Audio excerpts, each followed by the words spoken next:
Welcome back to the Fortress of Anvilquested, ladies and gentlemen.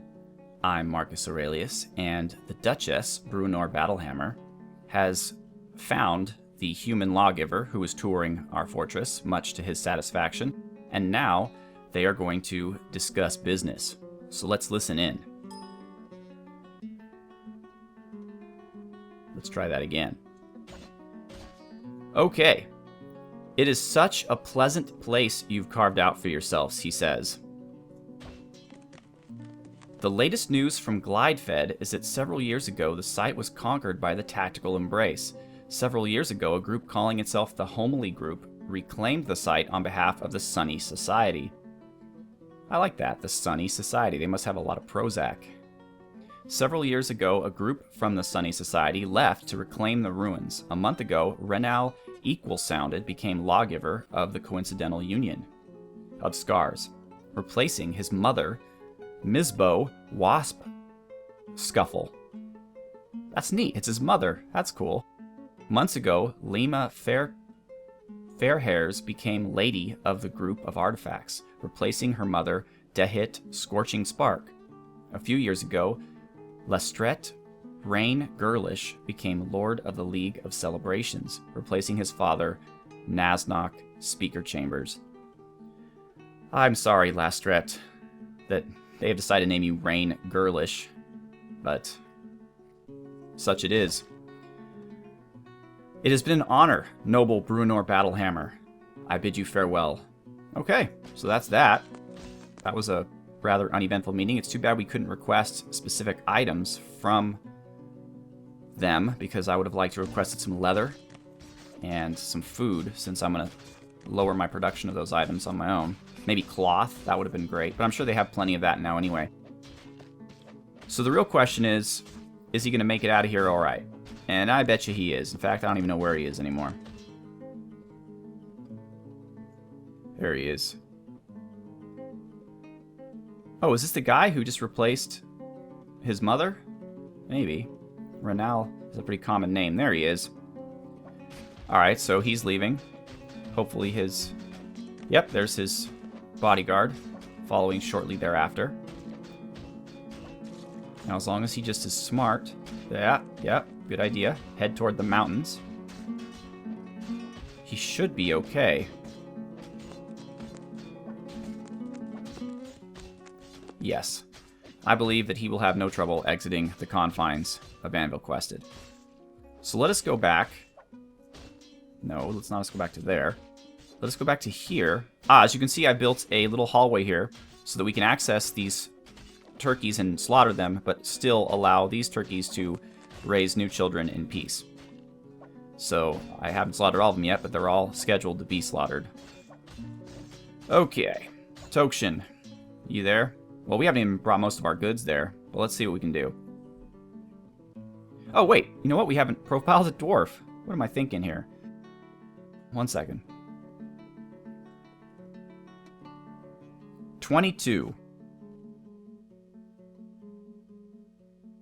22 is JC Destroyer. So let's leave the trading screen for a second. Alright, JC Destroyer is currently melting a metal object, which is great because we need a lot of that to happen. Basically, I'm melting all the goblin weapons and armor, all of my non-masterful weapons and armor, so that Marcus Aurelius and Infinite can create them into even more masterful works of armor. No, that's not what I wanted to do. Okay, cool. So JC Destroyer is the husband of Sodel, who I guess is not at the fortress, or maybe Sodel is? I'm not even... Nope, Sodel is not at the fortress. The son of Mason, the grandson of Stephanos, the nephew of the Etruscan and Matheos, Bavette Argon, and Arc Guile, the cousin of Fruitcake, Polat, Urist McCato, Sanctum Stone, Bucephalus, Malinor, Catnip, Mina Moonheart, the original, Bloodrune the Second, Leverquin, Haas the Third, and that's that. So this is a whole different family than some of the other dwarves we've seen. A lot of names we see come up multiple times. Well, this family is kind of unusual in that they haven't come up a lot. At least a few of them. I haven't seen Leverquin a bunch, or Haas the Third, so that's cool. We have different clans, let's say, within the fortress. Friendly terms with a number of people, and no negative terms. It's good. So that is JC. Yep, no, JC. Come on. JC Destroyer. Ah, here we go. Come on. There we go. Come on. Don't piss me off. All right. JC Destroyer Ninura Vuz, or Escort Mine. He is a dwarf of 74 years old. His profession is a miner, so his name is quite fitting. Within the last week, he felt satisfied at work 12 times. I would be satisfied too. Miners are awesome. Within the last season, he felt pleasure seeing a fine table, pleasure seeing a fine door, pleasure seeing a fine seat, and a tastefully arranged, very fine statue. He was content after eating a wonderful dish. He was blissful dining in a great dining room, sleeping in a very good bedroom, and dining in a legendary dining room. So he gets around. He dines in multiple dining rooms. He's a legendary +5 miner, the best of the best. He's a competent grower and a novice furnace operator. He also has a few rusty skills that are irrelevant. He is often cheerful. He has a very calm demeanor. He doesn't focus on material goods and tends to avoid any physical confrontations. He has a noticeable lack of perseverance. He doesn't mind a little discord in day-to-day living and is a friendly individual. He doesn't tend to hold on to grievances and is very humble. He tends to consider what others think of him. He considers craftsmanship to be relatively worthless, so that's good. He's a miner. And he finds tradition foolish and limiting. He dreams of raising a family. Does he? No, I don't believe he has any children. He does have a wife. He might have children. Let's go back here. No. No children currently, but maybe someday. I assume it would be easier if his wife were in the fortress, rather than wherever it is that she is. His current thought is, I finished up some work. That was very satisfying. He is incredibly muscular, of course, as a miner, that is the case. His eyes are copper, his very long sideburns are neatly combed, his very long mustache is neatly combed, his medium-length beard is neatly combed, his hair is clean-shaven, he has a low voice, his hair is chestnut, his skin is copper, his ears have small lobes. He is unbelievably strong, rarely sick, and slow to tire, but he is totally clumsy. He likes stoneware, iron, wood opal, giant otter leather, armadillo shell, crossbows. That is, armadillo shell and crossbows, not crossbows made out of armadillo shell. He likes scepters and ballista arrows. When possible, he prefers to consume Brook Lamprey strawberry wine, or Brook Lamprey as a meal and strawberry wine as an accompanying drink. And blood amaranth leaves. He absolutely detests bark scorpions. I don't think that we have any bark scorpions here at Anvilquested. You know what? We're not going to trade on camera. That's just really boring, isn't it? So instead, let's talk about what's going on in the world. So right now, as you can see, our metal area is quite bustling. We have... That's not what I want. Well, the forges are going with menacing steel spikes. Grumzub is occasionally getting a lead craft or two in there, but really we're kind of moving away from that.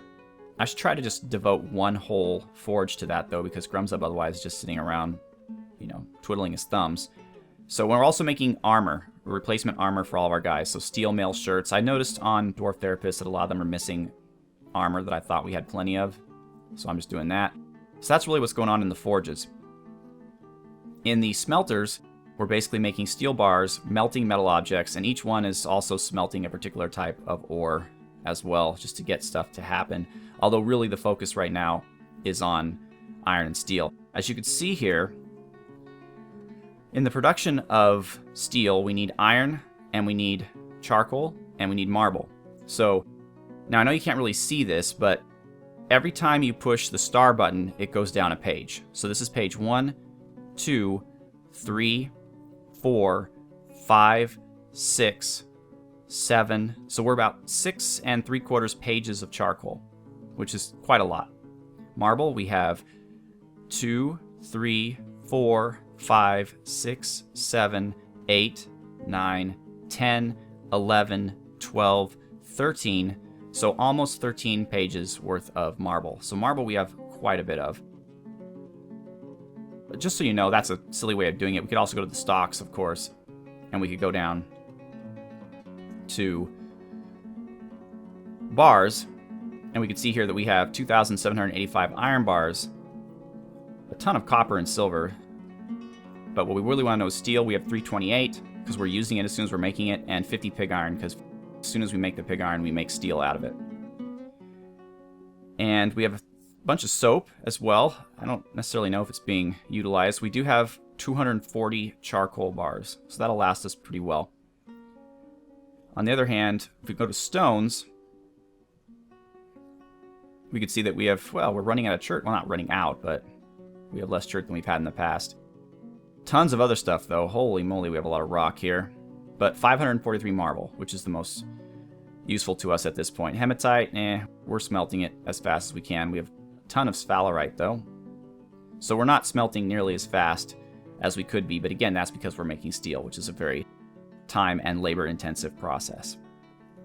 But what I am doing is I am redirecting mining efforts to steel. So for example, this place that we accidentally dug out, we're actually utilizing. Now I reopened it, and I'm digging out all of the iron ores again. And then once we're done, I can just shut that door again and pretend like it never existed. So even though it looks really ugly, it's a good source of iron ore for us, and it's not really disturbing our dwarves at all, so that's fine. Even if it does connect to the main bedroom level, including the bedroom of our Duchess, there is that door there. Moving further down, our marble floor, our main marble floor, we continue to dig out more marble, as you could see. So we're going to keep doing that until we run out of marble. I was thinking we could start digging out the pillars too and replacing them with pillars of something else, but that seems rather labor intensive when I could just move up a level. As you can see, there's marble here in the cavern layer, second cavern layer, which is actually the easiest cavern layer for us to exploit. I believe it's a bug. I believe the blind cave bear in the tree is preventing new animals from genning in this floor, with the exception of forgotten beasts. As a result, it's relatively safe. And as you can see, we're digging out the marble on this floor as well. But in the meantime, you would assume that there is marble, as you can see, between all these floors. So we have plenty of marble should the need arise. I've closed up this floor. We're not doing anything here. And this floor has not necessarily been closed up, but I think I might be about ready to do so. There's just a few more pieces of ore in there, and then I'll close it up to save FPS. That's fine. But here's what you really want to see. Okay, this is going to be a little hard to look at, because not only is it what's going to happen, but also I've dug out a lot of maintenance tunnels that are going to help my guys get this place set up. So I think it might be best for me just to start at the beginning. So here is the location of, a little bit further down, the adamantium spire. So when we crack into it, what's going to first happen is there's going to be initially a gate. That gate will be open, but just to limit the amount of enemies we see, assuming they're not in a continuous stream, and the gate, because if they're on the gate will not be able to close. But if there's a moment where the gate is empty, no one's on it, it can close. Then I have this kind of hallway here. I did it like this because I believe it slows them down, because it takes more effort to go diagonally than it does straight. So now here is what I believe is a clever idea. You may disagree, I'm not sure. But when they get to this point, they have to make a choice. Go north or go south. I'm going to put a gate here, a drawbridge that is to say, and a drawbridge down here. So what I'm going to do is open one of them, and as they move up towards it, I'm going to close it. Now, I'm looking at it right now and thinking, it doesn't seem to have a lot of clear space, so I may have to do something drastic, like when the first one reaches like here, pull the lever, just to be extra cautious. But the idea is, when this one goes up, then this one comes down. So then they turn around and go this way, and then so on and so forth. And the idea is to trick them as much as possible into walking back and forth. And these things right here you'll see are steel spike traps. You can put up to 10 spikes, but I'm using 5 each just to minimize my material usage. 10 seems a lot. Now, the ones that make it past this trap, and it's quite possible because, again, I might not pull the gate up in time. You know how the dwarves are with the levers. They're pretty terrible, and if one is standing on it, it won't go up. This is a maintenance hatch, so this will be closed off with the wall. Then they'll come down here, meet up here, and come into here. This is a chamber right here of 3 rooms that are going to be collapsible. You can see I have a pillar. I'm going to build a pillar here, here, and here at the far ends of these rooms, and I'm going to dig out this pillar that's holding it up right now. Up here, I'm going to channel out everything but the top, so that immediately when that pillar gets activated, either by my lever that I'm going to build or by one of the demons actually attacking it, the ceiling will come down and hopefully do menacing amounts of damage to them. And I have, again, 3 chambers of this, so I may not necessarily use them all at once, like I might let a few through up here, but I have an opportunity to do this 3 times. Cave-ins do kill demons, as far as I understand. Here, I'm thinking of putting more spike traps as a secondary defense of spike traps. Now here, it's hard to visualize this because I've left all the ramps in, but basically this is what you see like in my cavern floors. It's an area where my Marks dwarfs can hang out and shoot down.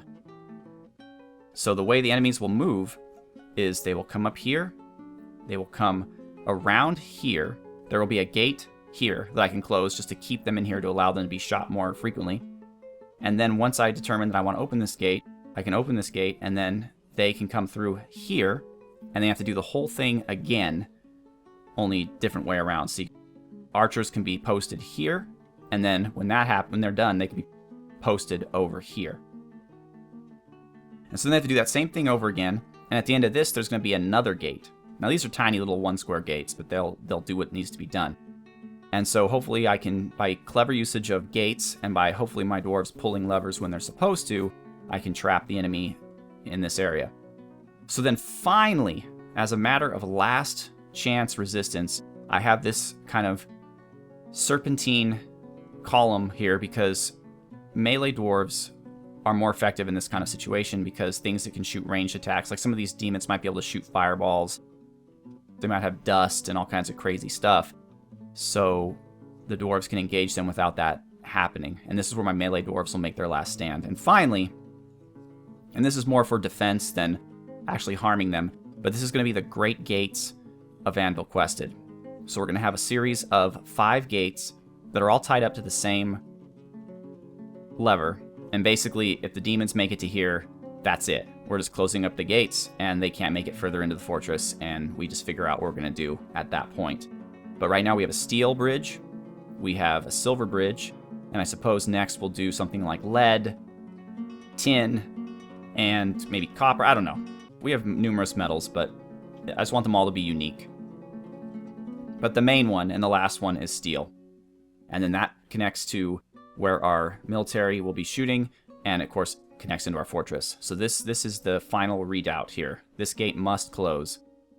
And once it closes, it does not open. So it's like, think of it like, I don't know, like the Stargate, where this is just the final thing. If the demons make it this far, we're not going to stop them. We realize that, so we're just going to hopefully trap them.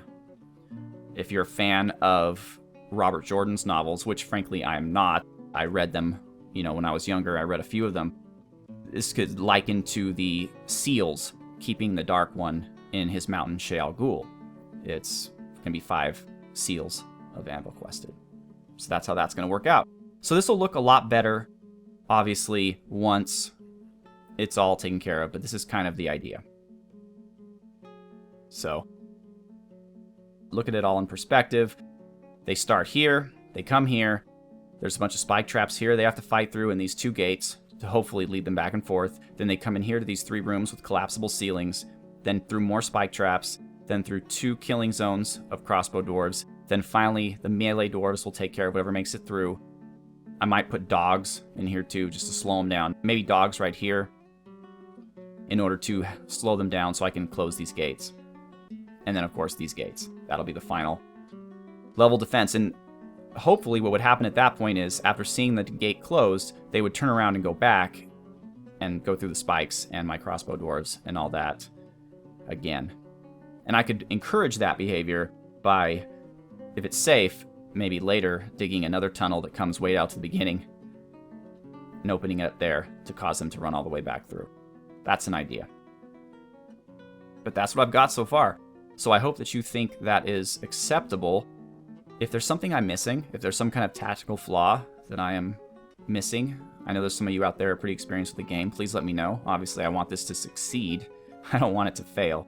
So if there are any glaring omissions or errors in my presentation here, please let me know.